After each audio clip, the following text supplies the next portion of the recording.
بسم اللہ الرحمن الرحیم۔ صرف 5 منٹ کا مدرسہ قرآن و حدیث کی روشنی میں 136واں دن 16 جمادی الاولیٰ۔ نمبر 1، اسلامی تاریخ۔ غزوہ احد میں صحابہ کرام کی بے مثال قربانی۔ غزوہ احد میں حضور صلی اللہ علیہ وسلم کے صحابہ نے جس والہانہ محبت و فداکاری کا مظاہرہ کیا، اس کا تصور بھی رہتی دنیا تک عالم اسلام کو روحانی جذبے سے مالا مال کرتا رہے گا۔ جب مشرکین نے آپ صلی اللہ علیہ وسلم کا گھیراؤ کر لیا تو فرمایا، مجھ پر کون جان قربان کرتا ہے؟ زیاد بن سکن رضی اللہ عنہ چند انصاریوں کے ساتھ آگے بڑھے اور یکے بعد دیگر ساتوں نے آپ صلی اللہ علیہ وسلم کی حفاظت میں اپنے آپ کو قربان کر دیا۔ عبداللہ بن قمیہ نے جب تلوار کا وار کیا تو ام عمارہ رضی اللہ عنہا حضور صلی اللہ علیہ وسلم کے سامنے آ گئیں اور اس کے وار کو اپنے کندھے پر روک لیا۔ حضرت ابو دجانہ رضی اللہ عنہ ڈھال بن کر کھڑے ہو گئے، یہاں تک کہ ان کی پیٹھ تیروں سے چھلنی ہو گئی۔ حضرت طلحہ رضی اللہ عنہ نے دشمن کے تیر اور تلوار ہاتھوں پر روکی، جس کی وجہ سے ان کا ایک ہاتھ کٹ کر گر گیا۔ دشمن کی ایک جماعت حملے کے لیے آگے بڑھی تو تنہا حضرت علی رضی اللہ عنہ نے ان کا رخ پھیر دیا۔ غرض صحابہ کرام کی حضور صلی اللہ علیہ وسلم سے وفاداری اور جانثاری نے اپنی شکست کو فتح میں تبدیل کر دیا۔ نمبر 2، حضور صلی اللہ علیہ وسلم کا معجزہ، ہاتھ سے خوشبو نکلنا۔ حضرت ام سلمہ رضی اللہ عنہا فرماتی ہیں کہ جس دن رسول اللہ صلی اللہ علیہ وسلم کی وفات ہوئی، اس دن میں نے حضور صلی اللہ علیہ وسلم کے سینے مبارک پر ہاتھ رکھا تھا۔ اس کے بعد ایک زمانہ گزر گیا، میں اس ہاتھ سے کھاتی رہی اور اس کو دھوتی رہی، لیکن میرے اس ہاتھ سے مشک کی خوشبو ختم نہیں ہوئی۔ نمبر 3، ایک فرض کے بارے میں، مزدور کو پوری مزدوری دینا۔ رسول اللہ صلی اللہ علیہ وسلم نے فرمایا، میں قیامت کے دن 3 لوگوں کا مقابل بن کر ان سے جھگڑوں گا۔ ان 3 میں سے ایک وہ شخص ہے جس نے کسی کو مزدوری پر رکھا اور اس سے پورا کام لیا مگر اس کو پوری مزدوری نہیں دی۔ خلاصہ، مزدور کو مکمل مزدوری دینا واجب ہے۔ نمبر 4، ایک سنت کے بارے میں، بد اخلاقی سے بچنے کی دعا۔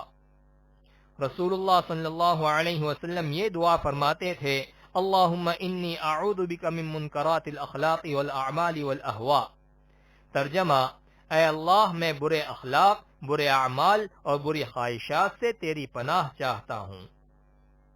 نمبر 5، ایک اہم عمل کی فضیلت، خشوع و خضوع سے نماز ادا کرنا۔ رسول اللہ صلی اللہ علیہ وسلم نے فرمایا، جو کوئی خوب اچھی طرح وضو کرے اور 2 رکعت نماز خشوع خضوع کے ساتھ پڑھے تو اس کے لیے جنت واجب ہو گئی۔ نمبر 6، ایک گناہ کے بارے میں، یتیموں کا مال کھانا۔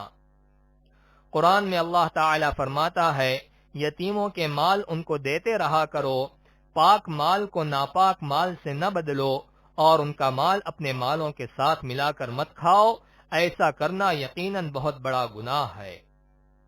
نمبر 7، دنیا کے بارے میں، نافرمانوں سے نعمتیں چھین لی جاتی ہیں۔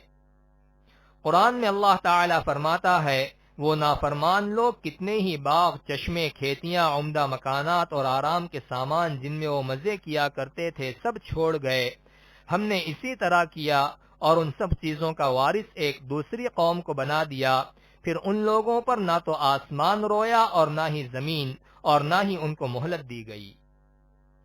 نمبر 8، آخرت کے بارے میں، اہل ایمان اور قیامت کا دن۔ رسول اللہ صلی اللہ علیہ وسلم سے 50,000 سال کے برابر دن یعنی قیامت کے بارے میں پوچھا گیا کہ وہ کتنا لمبا ہوگا، تو رسول اللہ صلی اللہ علیہ وسلم نے فرمایا، اس ذات کی قسم جس کے قبضے میں میری جان ہے، وہ دن مومن کے لیے اتنا مختصر کر دیا جائے گا جتنی دیر میں وہ دنیا میں فرض نماز ادا کیا کرتا تھا۔ نمبر 9، طب نبوی سے علاج، کدو سے علاج۔ حضرت انس رضی اللہ عنہ فرماتے ہیں کہ میں نے کھانے کے دوران رسول اللہ صلی اللہ علیہ وسلم کو دیکھا کہ پیالے کے چاروں طرف سے کدو تلاش کر کے کھا رہے تھے۔ اسی روز سے میرے دل میں کدو کی رغبت پیدا ہو گئی۔ فائدہ، اطباء نے اس کے بے شمار فوائد لکھے ہیں اور اگر بہی کے ساتھ پکا کر استعمال کیا جائے تو بدن کو عمدہ غذائیت بخشتا ہے۔ گرم مزاج اور بخار زدہ لوگوں کے لیے یہ غیر معمولی طور پر نفع بخش ہے۔ نمبر 10، نبی صلی اللہ علیہ وسلم کی نصیحت۔ رسول اللہ صلی اللہ علیہ وسلم نے فرمایا، جو اللہ اور آخرت کے دن پر ایمان رکھتا ہو اس سے اپنے پڑوسی کا اکرام کرنا چاہیے۔ صحابہ نے پوچھا، یا رسول اللہ، پڑوسی کا پڑوسی پر کیا حق ہے؟ فرمایا، اگر وہ تم سے کچھ مانگے تو اس کو دے دیا کرو۔